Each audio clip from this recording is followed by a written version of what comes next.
Nós vamos começar, meus irmãos, a nossa mensagem dessa noite por um texto, outro, não aquele que nós vamos examinar. Quero chamar a sua atenção para o texto de Gálatas, capítulo 6. Gálatas, capítulo 6, aonde o apóstolo Paulo, meus irmãos, ele usa duas palavras diferentes para mostrar o equilíbrio que deve haver no lidar com as responsabilidades, os problemas nossos e dos outros. No versículo 2 de Gálatas 6, o apóstolo Paulo diz o seguinte: levem os fardos pesados uns dos outros e assim cumpram a lei de Cristo. Agora, o texto não para, e se você continuar, no meu caso tem que virar a página, até o versículo 5, ou o 4 para entender o parágrafo, ele vai dizer: cada um examine os próprios atos, e então poderá orgulhar-se de si mesmo sem se comparar com ninguém, pois cada um deverá levar a própria carga. Até no português, os tradutores tiveram cuidado de usar palavras diferentes, fardo e carga, para demonstrar que há sim uma diferença entre uma palavra e outra. É verdade que em português essa diferença não fica muito clara, mas no original, a primeira é algo muito pessoal, muito acima da minha capacidade, aquele que eu preciso estar atento para ajudar o meu irmão a carregar também.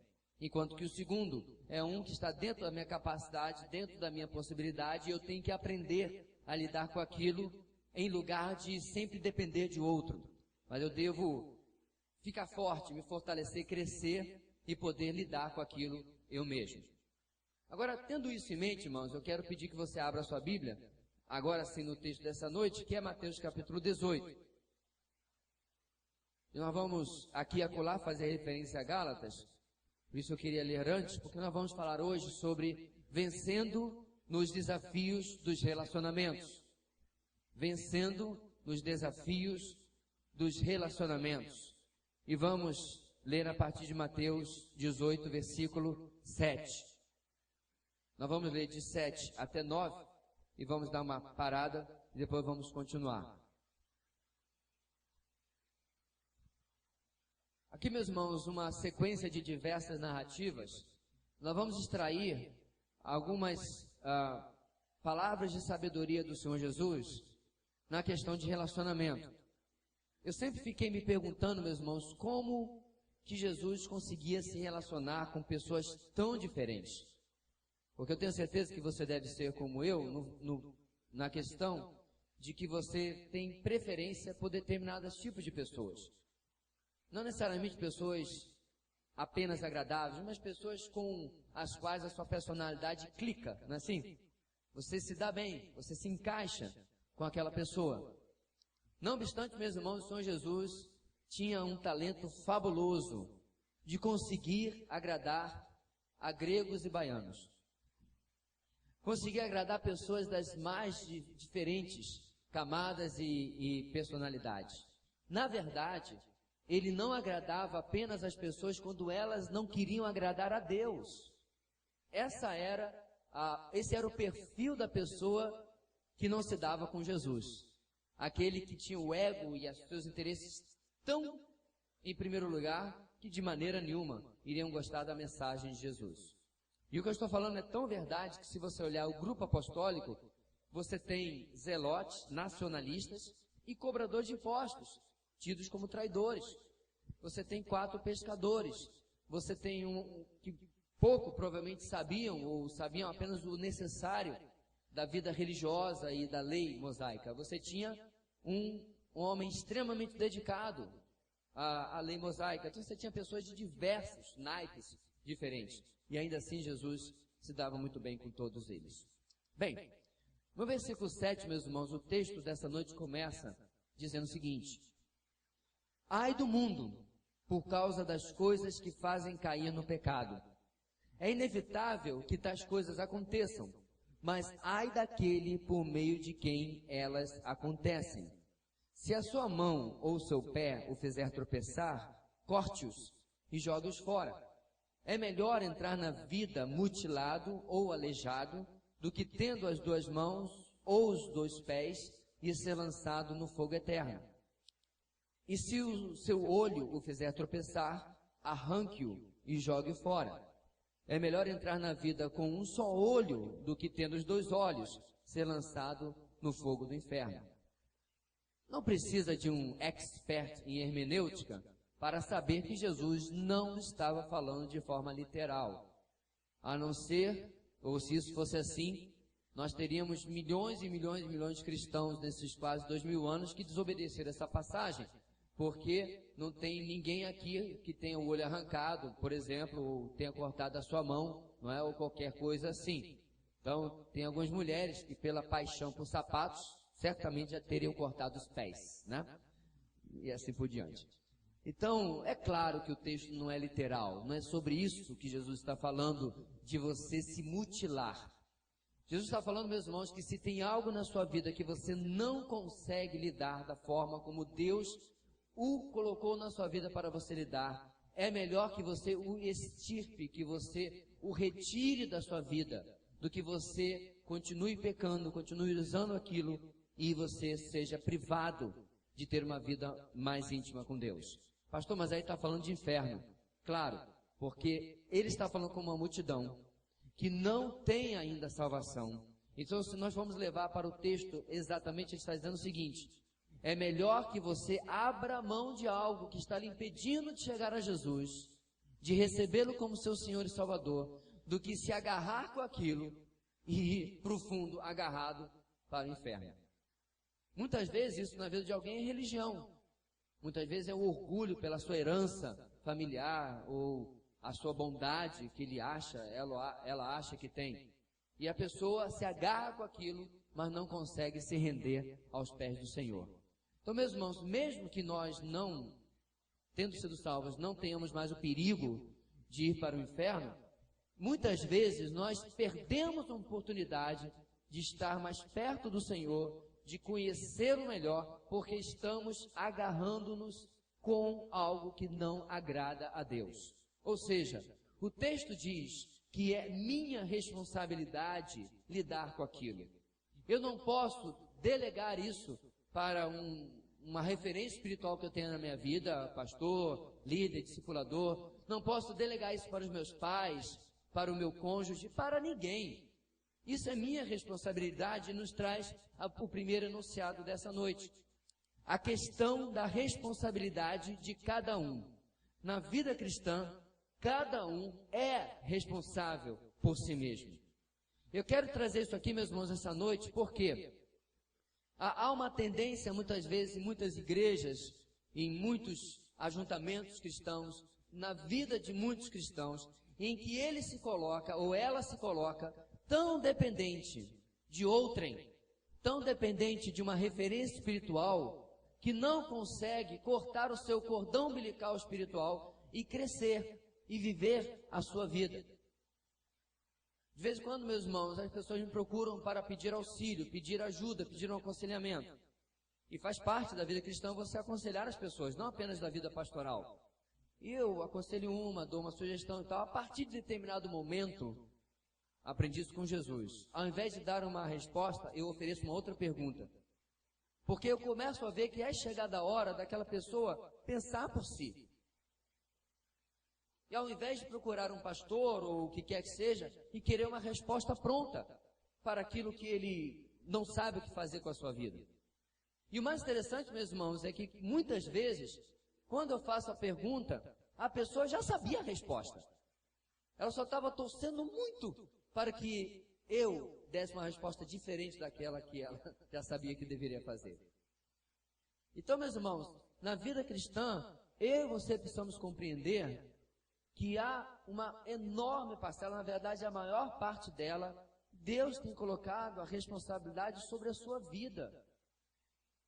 Apesar que, por exemplo, quando pastores e líderes chegarem na presença de Deus no tribunal de Cristo, que acontece durante a grande tribulação na terra, depois do nosso arrebatamento, quando estivermos lá e vamos ser recompensados por tudo aquilo que tivermos feito aqui, nós prestaremos contas, pastores, como está no final do texto de Hebreus, de tudo aquilo que estava no nosso ministério.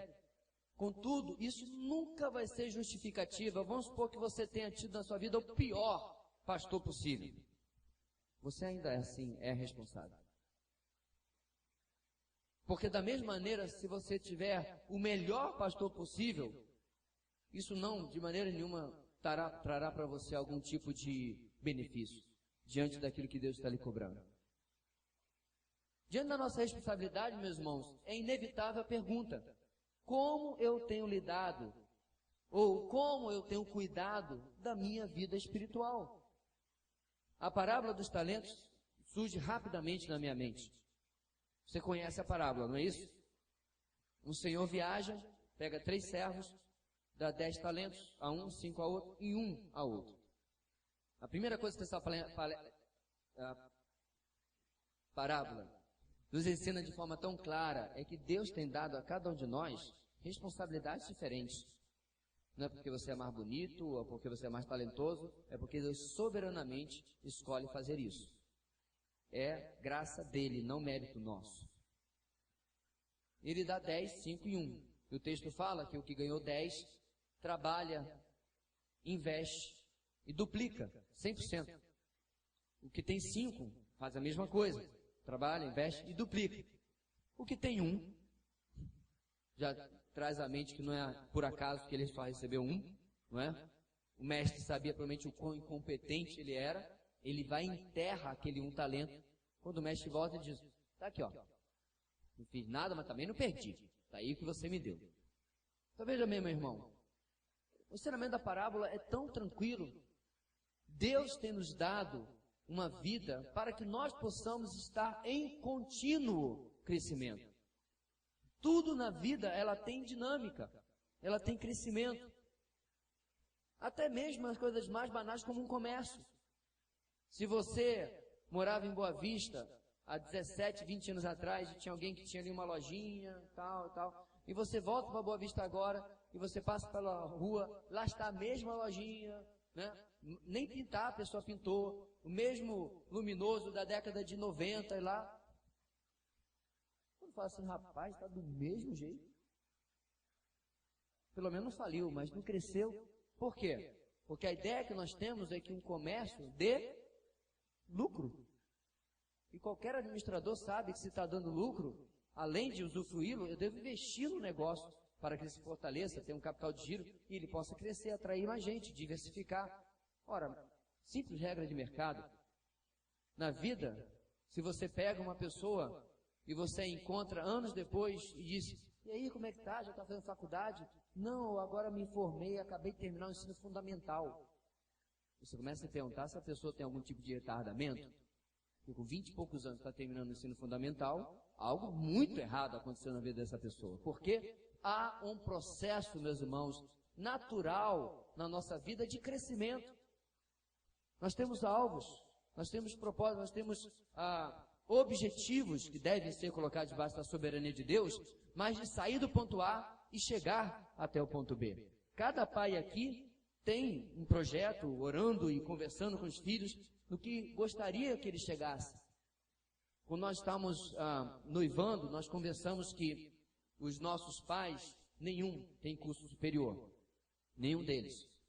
E nós temos curso superior. Então, na nossa conversa, diante do nosso noivado, a nossa ideia é, o sentido óbvio da vida, é que os nossos filhos cheguem pelo menos aonde nós chegamos e, quem sabe, até um pouquinho mais além. Diante, novamente, sempre da soberana vontade de Deus. Por que seria diferente, meus irmãos, na nossa vida espiritual?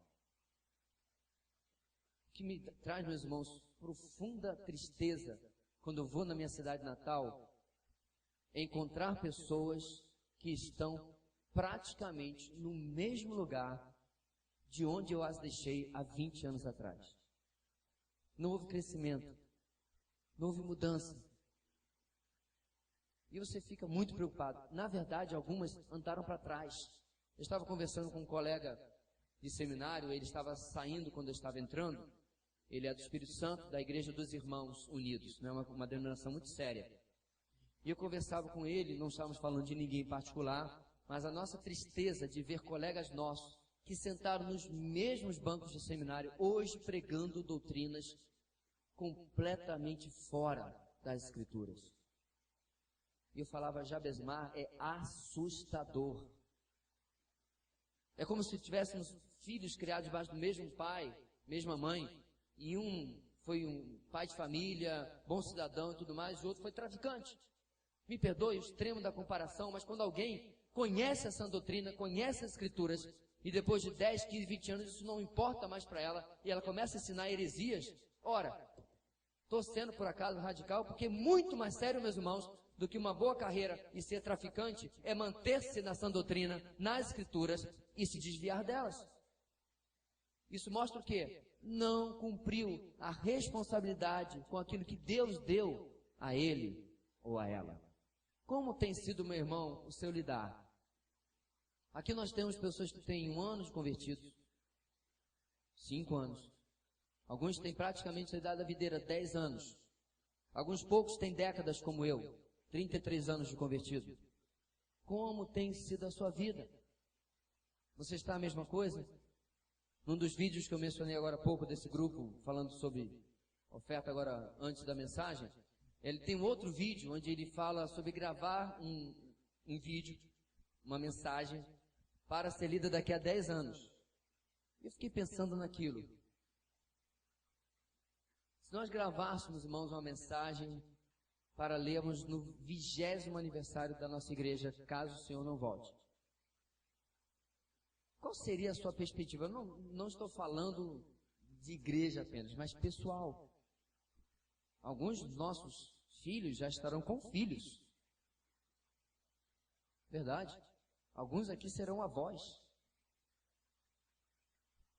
Ou alguns já são, né? Mas como estará, meu irmão, a sua vida espiritual daqui a 10 anos? Você tem, diante de Deus, cumprido a sua responsabilidade, aquilo que Deus tem colocado para você? Você tem tomado seus dons, cuidado do fardo que Deus deu para você, a carga que Deus deu para você, para que você, na unção que está sobre a sua vida do Espírito Santo, sobre todos nós, na sabedoria da palavra de Deus que está disponível a você, nos recursos que Deus tem dado a você, para que você possa vencer. Deixa eu lhe dizer uma coisa, meu irmão, eu também preciso de referenciais espirituais. Eu tenho heróis na minha vida também, isso é bom. Como nós falamos algum outro dia, né, é importante que você sempre tenha um Barnabé, um Timóteo e um Paulo na sua vida. Isso é verdade. Você precisa ter gente acima de você, ao lado de você, não abaixo, mas atrás, seguindo você. Isso é verdade.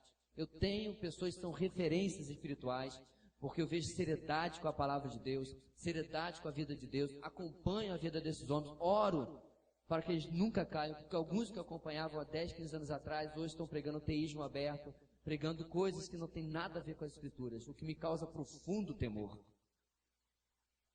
Mas a pergunta é, a minha vida depende deles? De jeito nenhum. Porque Deus tem me colocado uma responsabilidade sobre a minha vida. O texto continua, meus irmãos, no versículo, pulando agora para o versículo 11 do texto. Do 11 ao 14, Jesus disse, o Filho do Homem veio para salvar o que se havia perdido. O que acham vocês? Se alguém possui 100 ovelhas e uma delas se perde, não deixará as 99 nos montes indo procurar a que se perdeu? E se conseguir encontrá-la, garanto-lhes que ele ficará mais contente com aquela ovelha do que com as 99 que não se perderam. Da mesma forma, o Pai de vocês que está nos céus não quer que nenhum desses pequeninos se perca.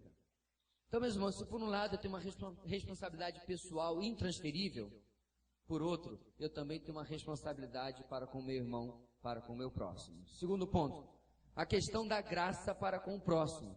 Na vida cristã, cada um é responsável pelos outros. O texto fala, meus irmãos, de uma ovelha que se perdeu. E esse pastor, ele não pode de maneira nenhuma dizer azar dessa ovelha. Eu tenho 99 aqui, não estou precisando dela, ela não deveria ter saído, ela não deveria ter feito o que fez, ela que se vire, porque eu não vou atrás. O texto, na verdade, diz que ele cuida para deixar com segurança 99 e vai até que busque, até que encontre e resgate aquela que se perdeu. Mostrando assim, meus irmãos, um cuidado com aquele que está em apuros por sua própria decisão e responsabilidade. Mas ele, como diz o enunciado proposto, ministra graça em não achar que ele que se vire, mas vai atrás para ajudar. Isso, meus irmãos, faz parte também da nossa vida. Em perceber que muitas vezes o seu irmão, a sua irmã, está tomando caminhos perigosos. E eu e você podemos ir até ele ou até ela para ajudá-lo, para servi-lo, para ser instrumento de graça na vida daquele irmão. E não ter uma teologia de Caim. Lembra bem? Deus se vira para Caim e diz: Caim, onde está o teu irmão? Qual é a resposta de Caim? Sou eu, por acaso, responsável pelo meu irmão? Sou eu, por acaso, guarda do meu irmão? A resposta dele, meus irmãos, além de muito atravessada, afinal de contas ele estava falando com Deus, é óbvio que Deus não perguntaria a Caim se a ele não coubesse alguma responsabilidade. É óbvio que Deus não gastaria tempo perguntando a Caim algo para depois dizer: desculpa, é verdade, que tolice minha. Porque a resposta de Caim é absurda: eu sou sim o guarda da vida do meu irmão. E é tão interessante, meus irmãos, que as pessoas não querem, muitas vezes, que se metam nos seus assuntos, que se metam na sua vida, que se metam nos seus problemas. Não obstante, ele ou ela as posta constantemente na internet. Uma contradição que eu não consigo chegar a entendimento disso. E aí, ao mesmo tempo, ela coloca: aqueles que estão cuidando da minha vida, aviso, as minhas contas já chegaram. Já viu esse? Tem também aquele, campanha pela vida, cada um cuide da sua. Meu irmão, eu vou dizer uma coisa para você. Por favor, cuide da minha vida. Por favor. Porque se você está vendo na minha vida um caminho tortuoso, um caminho que vai me afastar da vontade de Deus, me ajude. Eu não estou pedindo que você venha se intrometer na cor que eu vou comprar minha camisa, ou se intrometer se eu devo pintar minha casa de verde, cor de rosa ou amarelo, de bolinhas roxas. Mas há problemas reais, espirituais, que acontecem nas nossas vidas, e, meus irmãos, a omissão, o calar-se da pessoa que enxerga isso, porque ou eu não enxerguei, ou eu estou em negação, dizendo que aquele problema não existe, é a pior coisa que alguém pode fazer para comigo.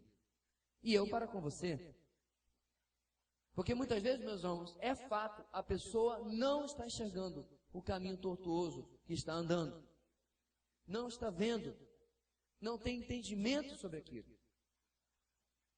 E, meus irmãos, às vezes eu peço a Deus: Senhor, me ajude a não ver algumas coisas. Porque, irmãos, não é fácil você falar com alguém que está convicto no seu erro. Você vai com, dá licença, você vai, olha, sou pecador igual a você, mas talvez a palavra de Deus, você vai com 1000 jeitinhos, pisando em ovos, revestido de plástico bolha, e ainda assim não é suficiente. Por quê?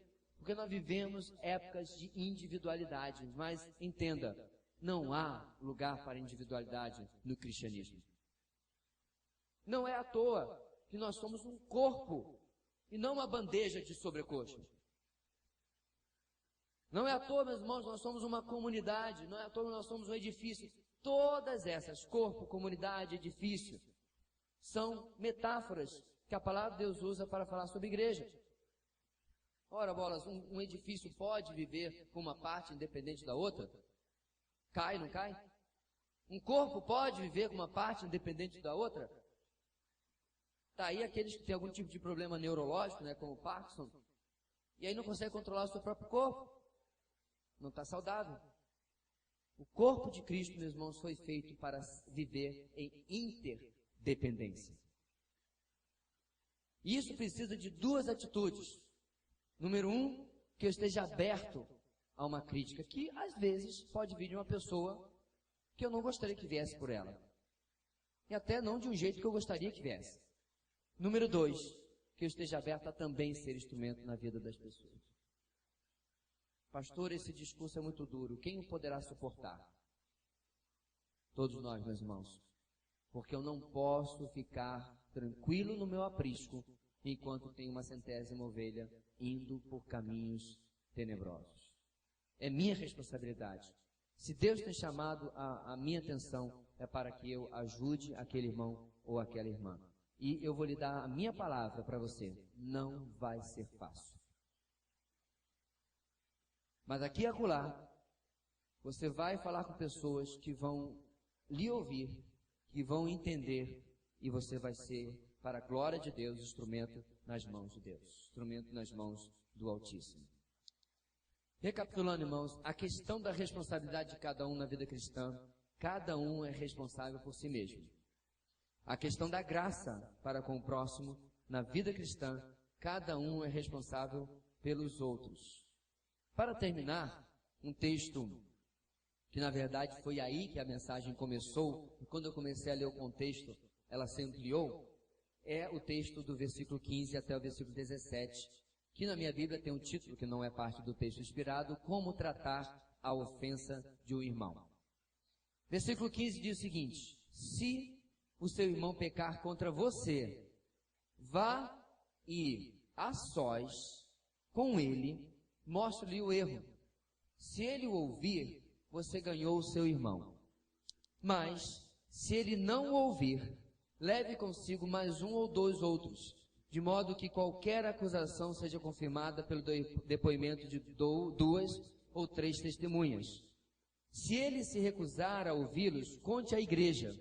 E se ele se recusar a ouvir também a igreja, trate-o como pagão ou publicano. Esse texto aqui, meus irmãos, ele é direcionado, esse é um entendimento que nós temos à igreja. Apesar de ser uma ótima regra para você usar no seu ambiente de trabalho, em qualquer circunstância, né? O seu professor na faculdade foi injusto com você, converse com ele separadamente. Ele continua injusto, não sendo ético, você pode talvez trazer o representante de classe e confrontá-lo, não deu certo, traz o responsável pela matéria, né? Não sei como se fala hoje em dia, ali, você tem os trâmites, você não deve pular a autoridade. Jesus está fazendo algo que foi copiado de maneiras e maneiras diferentes por administradores e generais, etc. Mas no contexto da igreja, meus irmãos, não tem escalas no sentido de graduações. Você deve conversar com o irmão porque você é a parte envolvida naquilo. E não deve envolver nenhuma pessoa antes do primeiro passo. A nossa lição é a seguinte: a questão da confrontação. Na vida cristã, o cuidado de cada um por si e por todos produz boa comunicação, boa participação e boa comunhão. Confrontação, meus irmãos, é algo também muito difícil. O texto fala claramente que houve um pecado, houve um erro, houve algo que precisava ser confrontado. Ninguém está exagerando. Pode ter sido as mais variadas coisas, mas algo aconteceu e o texto fala: se o teu irmão pecar contra você. Perceba, você vê fulano maltratando, respondendo de maneira inadequada a Beltrano. Isso é entre eles dois, não com você. O texto fala claramente de algo que afeta a mim diretamente. E quando isso acontece, meus irmãos, o primeiro passo, versículo 15, é procurar esse irmão a sós e mostrar-lhe o erro. Agora, meu irmão, vamos entender, como falamos de boa comunicação ali, como subponto do ponto 3, o que são os elementos de uma boa comunicação? O melhor texto para isso, meus irmãos, é Efésios capítulo 4, versículo 29. Abra comigo a sua Bíblia. Efésios 4, 29. É um texto que eu uso bastante quando, de vez em quando, os jovens geralmente sentem-se na liberdade de lascar um palavrão na tela do meu computador. Sim, porque você está numa mídia social, você está na tela do computador das pessoas também, você está dentro da casa das pessoas, você tem que respeitar as pessoas. E aparentemente alguns jovens não se respeitam nem como cristãos, porque Efésios 4:29 começa o texto falando: nenhuma palavra torpe saia da boca de vocês. Ora, eu acho que palavrão se classifica como palavra torpe, né? No mínimo, mas tem muito mais coisa que pode ser. Porque o texto diz, não a palavra torpe, mas apenas, olha aí, a que for útil para edificar os outros, conforme a necessidade, para que conceda graça aos que ouvem. 3 requisitos, 3 padrões, para que você saiba se você está tendo uma boa comunicação. Vamos ver de novo? Primeiro lugar, o que você está falando? Edifica. Edificar, meu irmão, necessariamente não é fazer a pessoa sentir alegre e bem com a vida. É você partir do ponto em que ela está aqui espiritualmente e ela vai passar para cá. Às vezes, esse caminho é feito com choro e ranger de dentes. Porque se arrependimento é necessário para edificação, geralmente não é feito com muita alegria. Mas a pessoa é edificada, porque você promoveu edificação. O texto fala que, além de edificação, é importante que haja o quê? A necessidade. Será que você está exagerando? Ou a pessoa realmente precisa que você fale com ele ou com ela? Você está preenchendo uma necessidade? Você está ajudando a pessoa em algo que está faltando na vida dela? Ou você está fazendo porque você quer? Essa é a grande questão. Você está realmente... Quando você vê, meu irmão, a necessidade da pessoa, o seu alvo é quem? Você ou ele? Ele. E não o autoengrandecimento, mas uma necessidade espiritual na vida daquele irmão ou daquela irmã. Em terceiro passo, que conceda graça aos que a ouvem. Uma das palavras mais maravilhosas da Bíblia, graça significa que ele ou ela entenderam, na maneira que você falou, do jeito que você colocou, na instrução da palavra que você trouxe, que ele foi agraciado, que ele foi abençoado, ele recebeu algo que ele não tinha antes, e que ele, pelo estado que ele estava, ele não merecia, mas agora ele recebeu graça por aquilo que você falou. Ou seja, meus irmãos, boa comunicação precisa ser feita com habilidade. Caso contrário, voltando para Mateus, quando você for ajudar aquela pessoa, você mais vai fechar as portas do que abrir. Por isso que Jesus diz, a sós. Não tem plateia.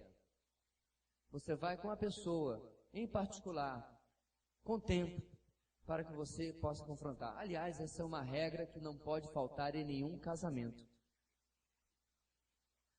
Que não pode faltar em nenhuma casa. Tanto do esposo entre os cônjuges e também entre pais e filhos. Tenho certeza que tanto quanto eu, vários pais aqui de vez em quando já passaram por cima dessa regra. Uma certa vez eu vi um pai chamar a atenção do seu filho mais velho na frente do filho mais novo, humilhando o menino, o mais velho. Essa não é a maneira bíblica. Na verdade, não se humilha filho em lugar nenhum. Mas não é a maneira bíblica de se admoestar, de se exortar um filho. Por mais que às vezes ele nos tire do sério. Aí, meu irmão, é a sua e a minha função, ou a sua e a minha tarefa, de manter-nos debaixo da graça de Deus, da tranquilidade, do fruto do Espírito, contar até 20 e deixar passar aquela vontade de esganar só um pouquinho, e proceder conforme a palavra de Deus nos instrui. Ou seja, boa comunicação cabe, em Mateus 18, em todas as esferas da nossa vida, a família não estaria fora disso. Bem, eu fui até o irmão, conversei com ele, meu irmão, eu vi desta maneira. O que o irmão acha? Faça perguntas. O irmão, o que o irmão vê?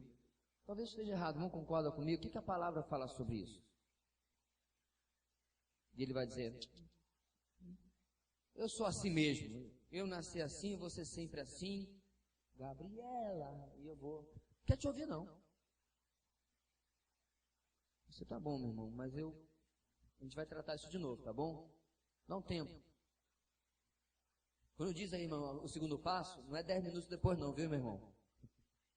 Use o bom senso. Segundo, boa participação, versículo 16.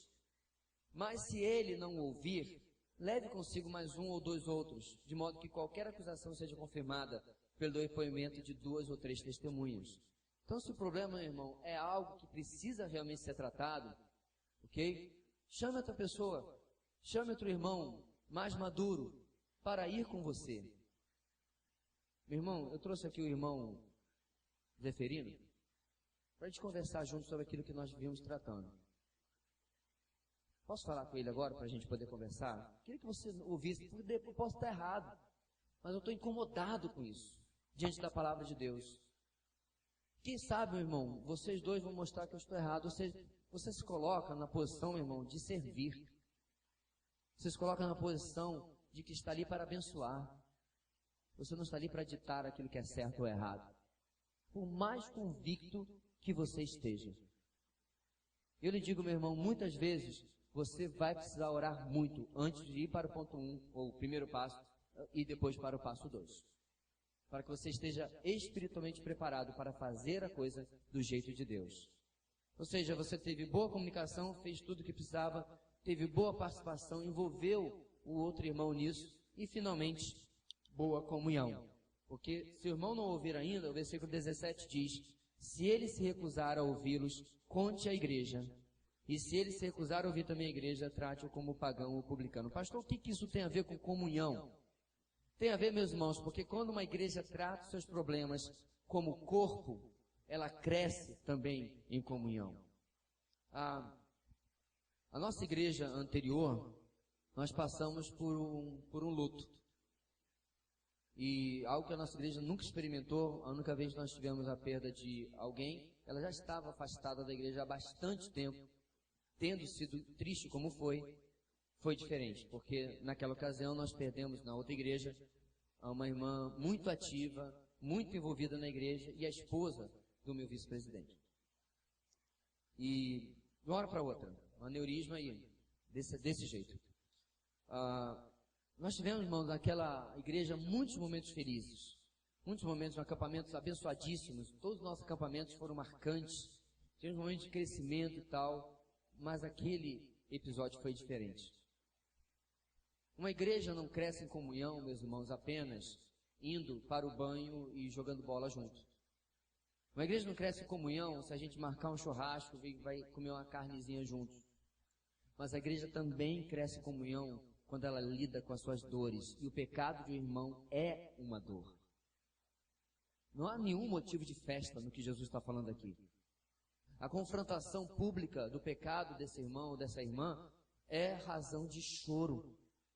É razão de tristeza, é razão de nós olharmos, segundo a palavra de Deus diz, ele caiu, eu estou de pé, mas eu tenho que tomar cuidado, porque pode ser eu da próxima vez.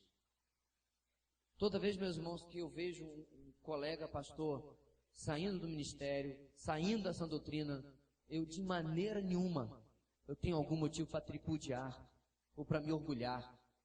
Primeiro me entristeço porque é menos um obreiro na obra de Deus. Tem um irmão em particular, um pastor, que eu não me conformo dele estar fora do ministério. Um homem extremamente capacitado, um homem que foi muito usado, mas por circunstâncias que eu não tenho, não são éticas eu colocar aqui, hoje está fora do ministério. E eu, uma vez até conversei com minha esposa, eu não consigo humanamente aceitar isso. Porque isso não me traz em absoluto satisfação, mas tristeza. E o pecado, meus irmãos, na vida do nosso irmão, precisa trazer tristeza na minha vida. Porque a santidade de Deus está em jogo, a santidade da igreja, a comunhão daquele irmão com Deus e com a igreja está em jogo.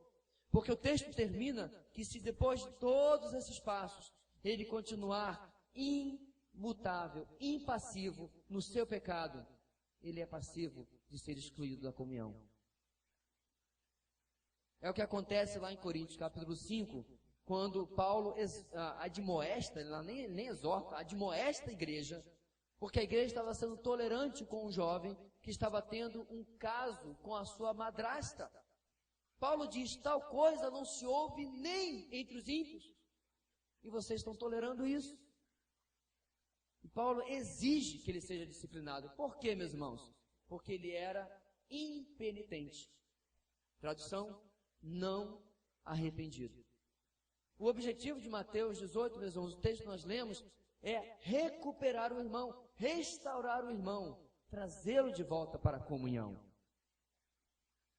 Eu me lembro, meus irmãos, que o pastor que nós assistimos aqui na nossa EBD,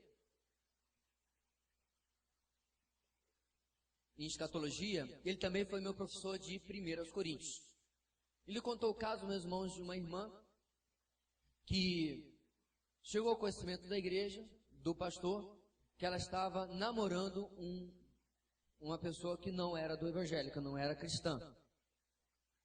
E ela foi visitada, nos passos estão aqui, ela foi confrontada, e ela disse que não abriria a mão, e deu o próximo passo e noivou. E aí ela foi excluída do hall de membros da igreja. O pastor reuniu a igreja e anunciou: a irmã fulana, por causa dessa razão conhecida pela igreja, a partir de hoje não é mais membro da igreja.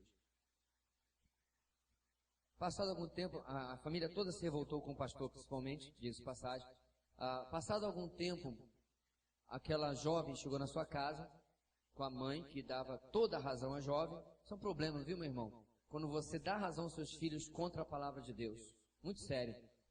E aquela jovem virou para sua mãe e disse: mãe, eu fui na igreja tal, aqui na cidade, expliquei a situação para o pastor, expliquei a situação do meu pecado, ele disse que não tem problema nenhum, que ele realiza o nosso casamento. Aquela mãe estava fazendo um bolo, largou o que estava fazendo, disse: repete, por favor. Ele vai fazer o nosso casamento. Não, repete antes. A mãe estava se referindo à palavrinha pecado. Você acha que aquela jovem não sabia que estava transgredindo a palavra de Deus? De que é impossível um cristão se casar com quem não crê em Cristo como seu Senhor e Salvador? Chama-se julgo desigual. Todos nós sabemos disso. Ela sabia. Aquela irmã, a mãe, deixou a filha lá, pegou a sua bolsa, pegou a sua sombrinha para a casa do pastor. Bateu lá: pastor, vim lhe pedir perdão. E contou o ocorrido. Bem, passado mais algum tempo, a igreja realmente se afastou daquela jovem. Cumpriu, meus irmãos, o que a Bíblia diz. Quer viver no pecado, você não participa mais da comunhão. Passado algum tempo, ela sofreu na mão daquele noivo, viu que a decisão que estava tomando e arrependeu-se. E buscou novamente a igreja. Sabe como ela foi recebida? Com lágrimas, com choro, com alegria. Só faltou matar o bezerro e fazer a festa lá como filho pródigo. É por isso, meus irmãos, que a restauração traz boa comunhão. Quando há disciplina, mas quando há restauração também. Das duas maneiras, Deus é glorificado. Os desafios, meus irmãos, na nossa vida não são fáceis de ser vencidos. E o principal ingrediente para atrapalhá-los é o meu pecado. Cada um desses princípios não funcionará se o pecado vencer na minha vida. Mas se eu, através do Espírito, eu mortificar a obra da carne e o pecado, eu conseguirei ser responsável por mim mesmo. Eu conseguirei ser responsável pelos outros. E eu conseguirei cuidar de mim e dos outros, sempre para que Deus seja glorificado. Que o Senhor possa nos ajudar a seguir e obedecer aquilo que a sua palavra nos ensina. Vamos orar? Deus querido, te pedimos muita graça, muita misericórdia, Deus, porque relacionamentos são sempre problemáticos na vida das pessoas. É praticamente impossível encontrar uma pessoa que não tenha problemas em relacionamentos os mais diversos. Mas nós queremos, ó Deus, pedir que o Senhor nos ajude a chegar ao ponto em que nós tenhamos dificuldades apenas como o Senhor Jesus tinha. Quando as pessoas não queriam ouvir, mesmo de forma amorosa colocada, a verdade. E davam as costas à verdade. E por isso não poderiam ter comunhão com o Senhor Jesus. Que nós possamos, ó Deus, ser instrumento para abençoar vidas. E que nós possamos, ó Deus, ter o coração e a mente abertos para sermos abençoados pelas pessoas também. Mas, ó Deus, eu quero orar também para que nós possamos aprender a ministrar graça e não ser melindrosos por cada coisinha na vida uns dos outros. Nós possamos, acima de tudo, pela graça, exercer a lei do amor na vida dos nossos irmãos. Ajuda-nos, ó Deus, como igreja, a viver esta realidade. Nós oramos no nome de Jesus. Amém.